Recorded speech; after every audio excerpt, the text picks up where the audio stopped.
Тем парфюм, той е като водичка, това е Кензо. Кензо.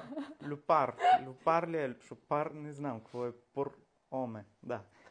Армани Код също ми беше един от любимите по едно време. То е, не знам, мирише ми на нещо дървено. Да, има. Този е по-ретро обаче. Този е Той си е и по-ретро. класика, де. Да, Армани Код, Профумо, не мога да кажа, че ме е от най-любимите, Хубав е. ама съм го ползвал.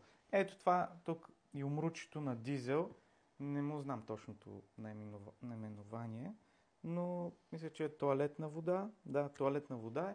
И като за след тренировка, нещо свежо, нещо по За лятото, за неангажиращо. За плажа. лятото е хубаво, да. Му види името. Няма име. Няма ли? Брейв, мисля, че беше Брейв. Много време е минало. Only the Brave. Only the Brave, май. Да. Те все още, мисля, че ги има. Различните аромати са с различен цвят. Ма ти каза, че Бутилчица. заради бутилката. Бутилката, да. Аз ги харесвам така и на външен вид да са привлекателни. Ето този заради коронката. Но не е само заради това. Аромата е най-важен в крайна сметка. Аз харесвам сладникави парфюми.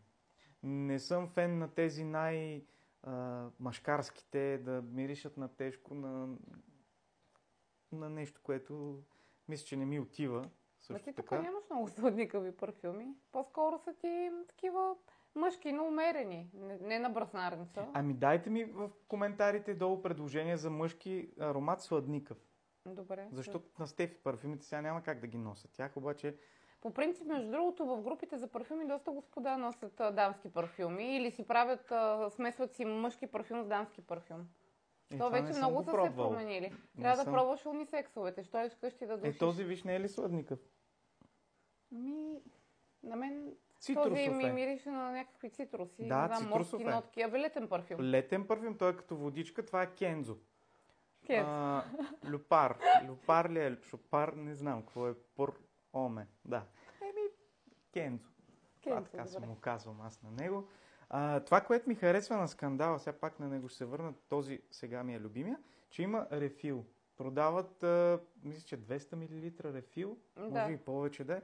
И изключително изгодно излиза, освен това не трябва всеки път да купуваш нова бутилка. Да, те ти я таксуват. По-еко си така по този начин и смятам, че е много изгодно.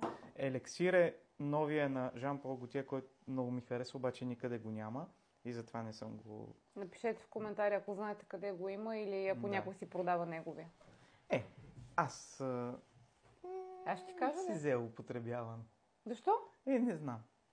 Най-много обичам остатъчни количества. Някой ще направи магия с тази течка.